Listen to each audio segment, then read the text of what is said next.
At the moment, what's going on is that the Israeli Air Force is attacking targets in Gaza. What it looks like on the news and the media is leaving Gaza almost flattened, but it has to be understood. Why is that happening? Because there's a Hamas target in almost every single building. That's just the way that they work. It isn't the intention to flatten any areas. The intention is to attack military targets. And now the firing of this rocket is just a new step up, where really what we need to do in the next few days is try and completely eliminate Hamas's ability to fire any more missiles, rockets, mortars at Israel, so that our ground forces can then move in and deal with eliminating the rest of the terrorists. That's part of that entire military strategy, also of cutting off the electricity to Gaza. That's what we're really seeing going on at the moment, Dan. It's very important to point out, Maurice, as you and I have had the opportunity to interview on a number of international platforms over the last 5 or 6 days, the question that recurs is that how could you, Israel, cut off electricity, cut off water, and other material that go into Gaza? Isn't that a breach of international law? And the answer is no, it's not. For 2 reasons. And this is very important, Maurice. You, as an international lawyer, might explain to our family, friends, and colleagues on this call why it is expressly not necessarily so a breach of international law. It's in full compliance with international law, as long as those moves of cutting off electricity and water can be shown to be prejudicing against the terror leadership in the Hamas-dominated Gaza Strip, and how the water and electricity benefits them, serves their interests in continuing to bomb and attempt to infiltrate Israeli territory. So that's exactly what we wrote yesterday, Dan, a paper that we put out on frequently asked questions regarding the war in Gaza. We addressed also the subject of cutting off the electricity. Now, there's 2 answers that can be given why cutting off the electricity to Gaza is perfectly legal. Firstly, the reason Israel provides electricity to Gaza is because that's what we agreed to do as part of the now clearly defunct and breached Oslo Accords. That's what the accord said. We would continue to provide electricity. Israel at the time agreed, because we had Israeli settlements in the Gaza Strip, we had Israeli military bases, so it wasn't so much of a problem. It was more of a problem to turn over that infrastructure to the Palestinian Authority, which would then have exposed our settlements and our military bases. So Israel agreed to continue providing electricity to the Gaza Strip. This is a contractual relationship.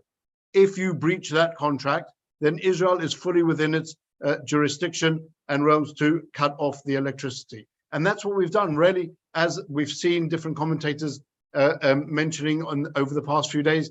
What actually has been the fact is that most of the Gazan electricity, 50% of the Gazan electricity, has been provided by Israel almost free of charge on many occasions. And so now, when those same terrorists are using the electricity, when they're charging their batteries, using the electricity to fire missiles, it is clearly a breach of the contract, and Israel is entitled to cease providing that electricity. As regards the laws of war, it's clearly a military objective to prevent the terrorists any access whatsoever to electricity. As we know today, electricity fuels everything for communications between the terrorists, command centers, activating rocket firing mechanisms, just simple things like charging the batteries of the drones and the UAVs that they keep on sending over, that they used in the attack.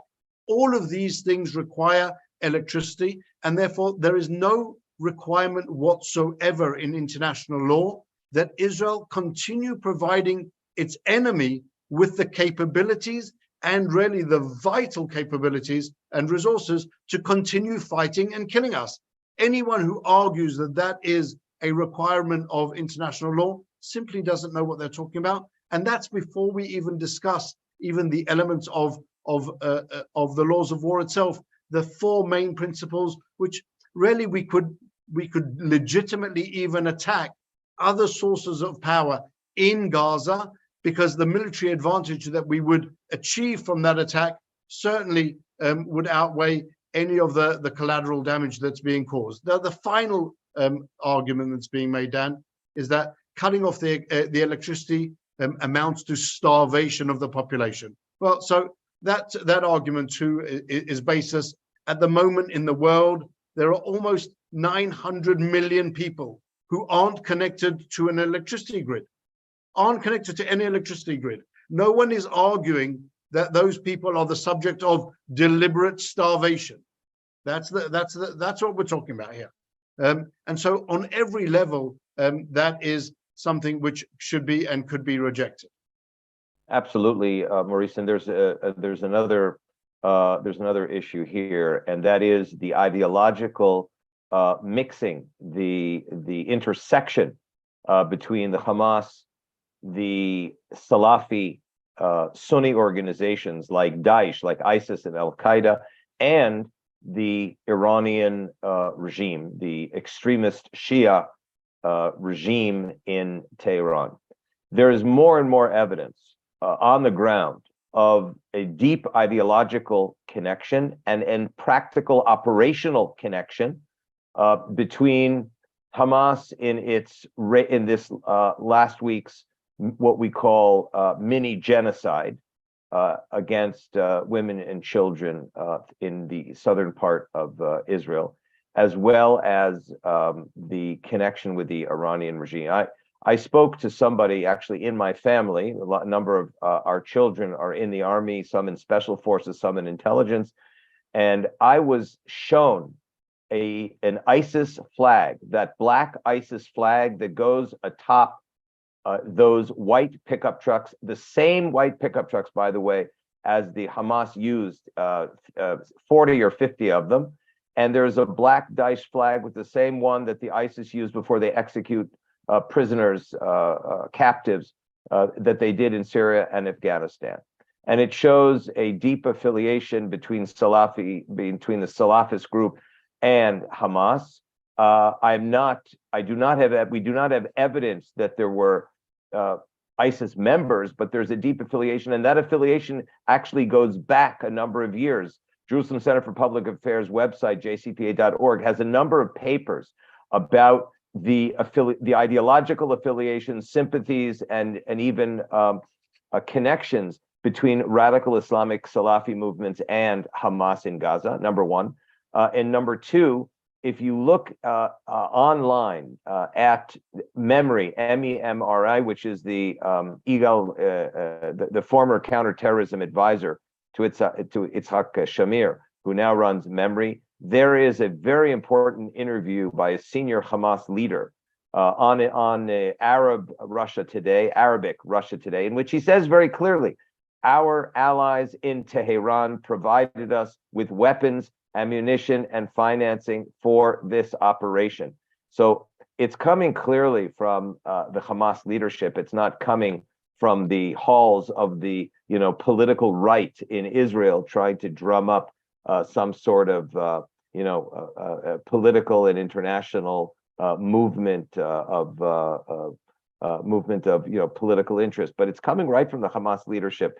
And the other important point to bear in mind as we carve out context to what is happening here. Let's bear in mind, Maurice, and our dear friends across the sea, across the ocean, that this massacre took place in the very kibbutzim that have always represented, since the days of David Ben-Gurion, coexistence and friendly neighborly relations. These are primarily secular kibbutzim inside the pre-1967 lines, and all of the talk of Hamas and the Palestinian Authority about the settlers with their big kippot and the peot and the so-called extremism of the settlers in Judea and Samaria had nothing to do with their intentions to completely wipe out the children of secular kibbutzim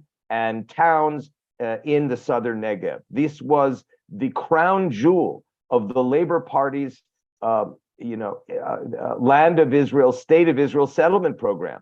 This was not the post-67 settlement program of the so-called religious settler movement, which has been falsely accused of being the cause, of being the jet fuel for this type of jihadi erasure, genocidal behavior. So I thought that to bring that point up, Maurice, I think is an important point, because it completely contradicts the given argument of many in the international community, particularly in the West, that are always looking for a narrative and a reason and a justification for this type of genocidal behavior, terrorism, in the level at which we have seen mass murder of children, for many, begs the question and is unanswerable. And I think it's our responsibility to really point out the grand ironies in this particular massacre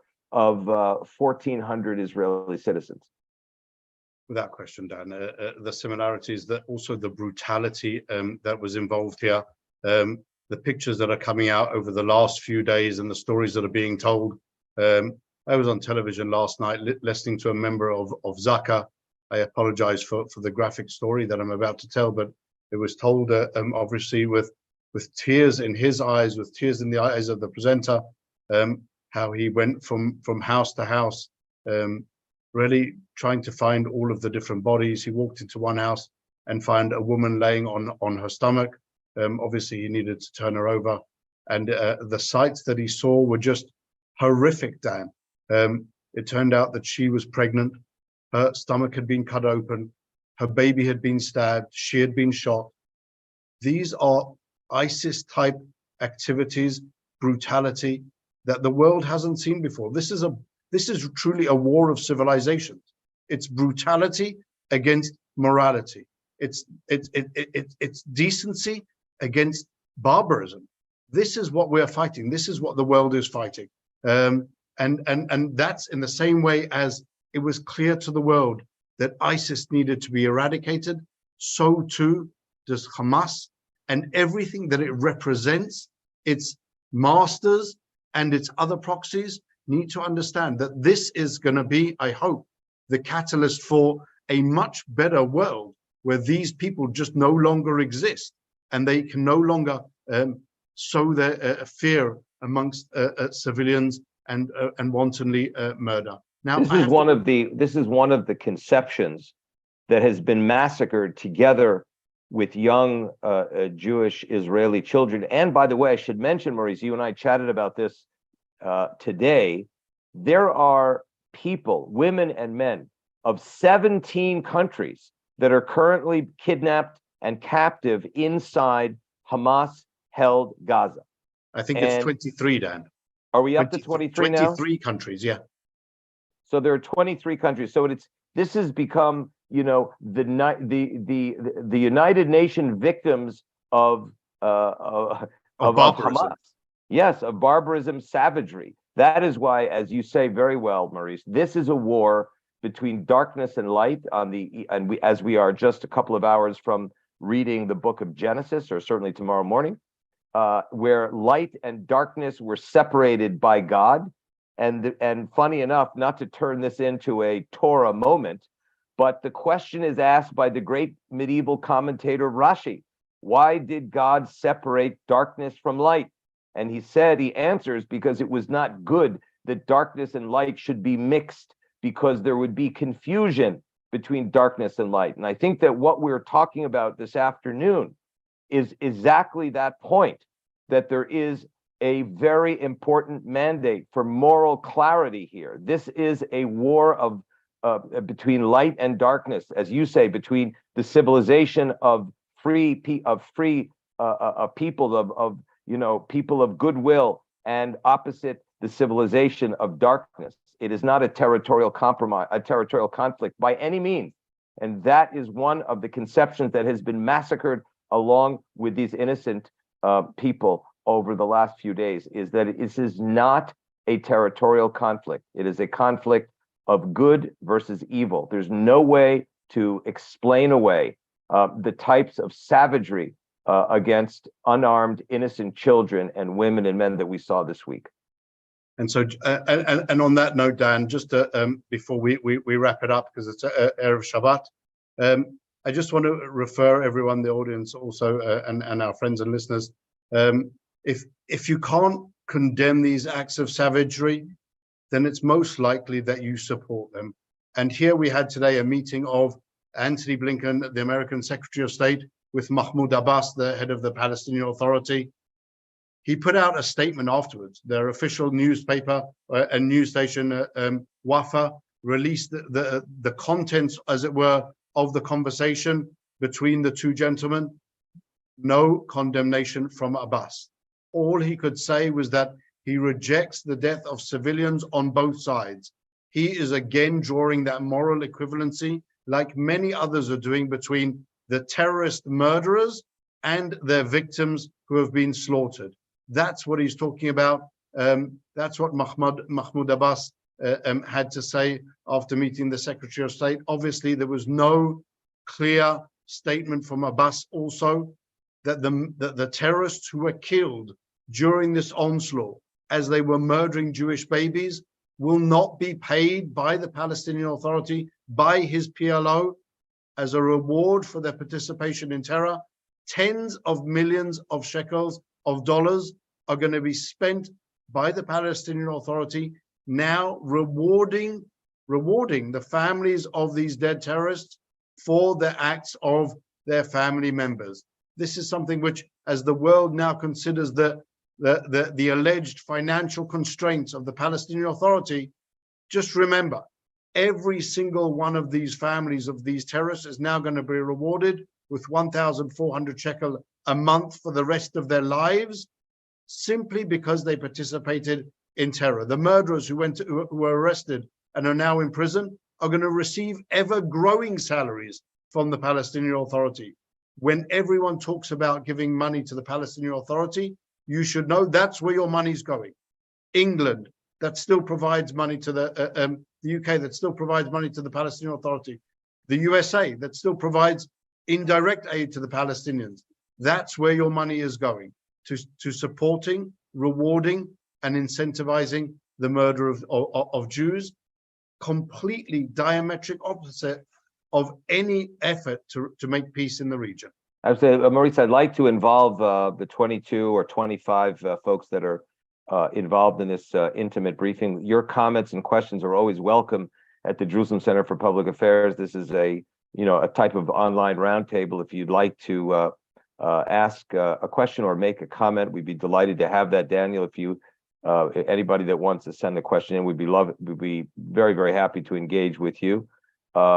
Wanted to just remind, in the meantime, while you might be writing in your chat function a question or a comment, either comments are also fine. We can, because we're having a discussion here.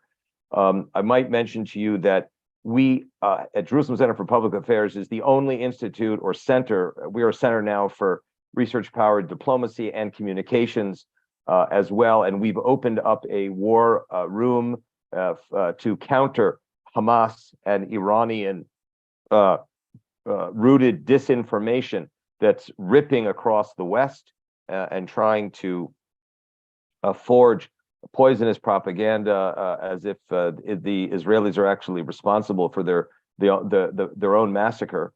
And we have 50 volunteers from special intelligence units, cyber warfare units in the IDF working voluntarily in the Jerusalem Center for Public Affairs while we gather resources around the world to launch the first ever Arabic Parsi English Communication Center permanently, beginning as part of our war room and going way beyond. We have some 50 Arab women and men journalists across the Middle East who work with us. And this has never happened before. It's the first sort of civilian perceptual warfare effort that is going on in Israel. And this follows many, many years of work together with many of you, as I see the names in what we know as Hasbara, or public diplomacy. We've turned public diplomacy into a cognitive and perceptual warfare, because this is no less the war, as Maurice Hirsch knows, he's been fighting it for years, against Hamas, the type of incitement to murder that we have witnessed during the Oslo years since 1994 to the current time has been just extraordinary. And as Khalid Abu Tuame, JCPA senior analyst, it is clear as to why this murder is not new if you take into account the type of incitement that has been taking place. We do have some questions. Click on the Q&A icon. Okay, we click on the Q&A icon.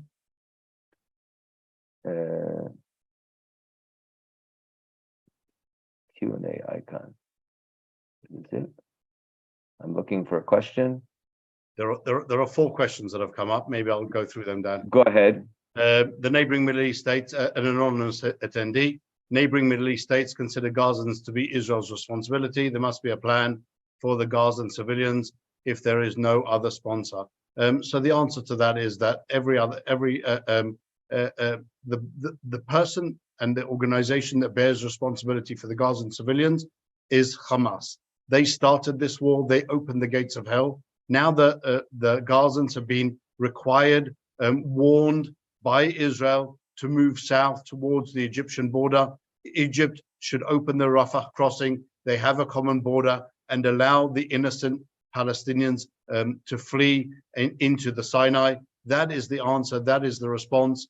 And that is also their requirement. Obviously, those people, Egypt's complaint is that it fears that those people will then permanently settle in Egypt. So they can make sure that that doesn't happen by registering all of those people as they come in, by providing clear areas in which they will be allowed to remain, tent villages set up, whatever it is, and humanitarian aid provided there. That would be the perfect solution.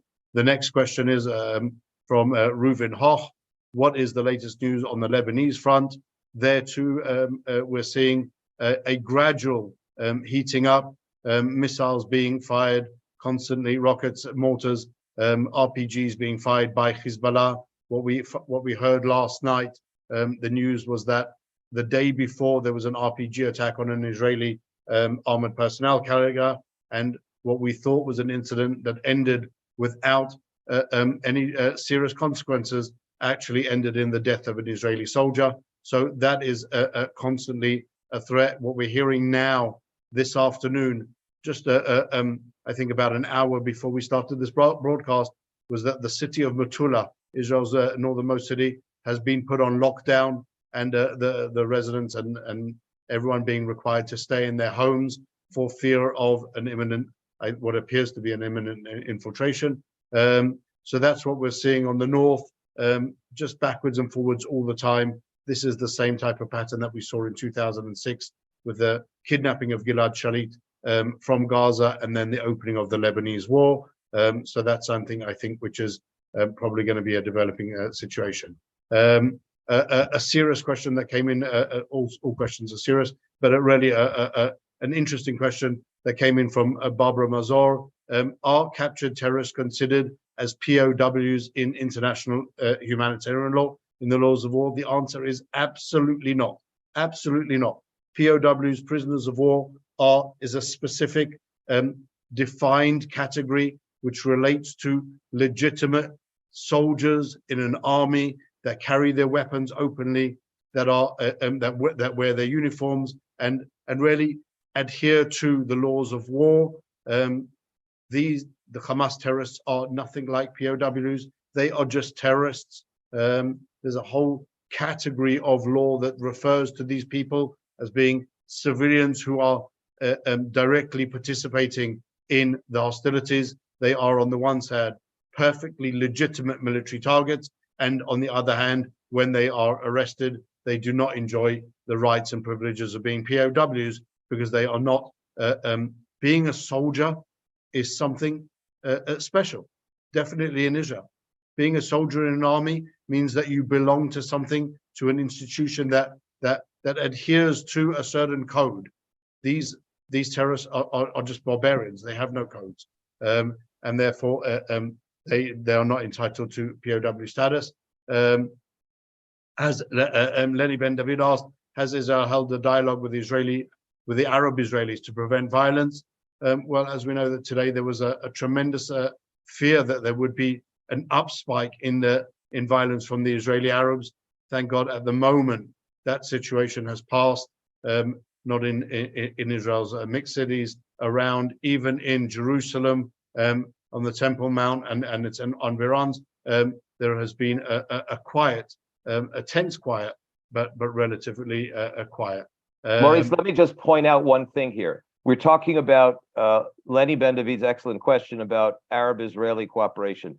Jerusalem Center for Public Affairs has analysts who are Arab Israelis, by the way, which includes Khaled Abu Tuameh, which includes Sarah Awaide from East Jerusalem and eastern side of Jerusalem and Ramallah, which includes Yusuf Haddad and many of Yusuf Haddad's friends up in the north.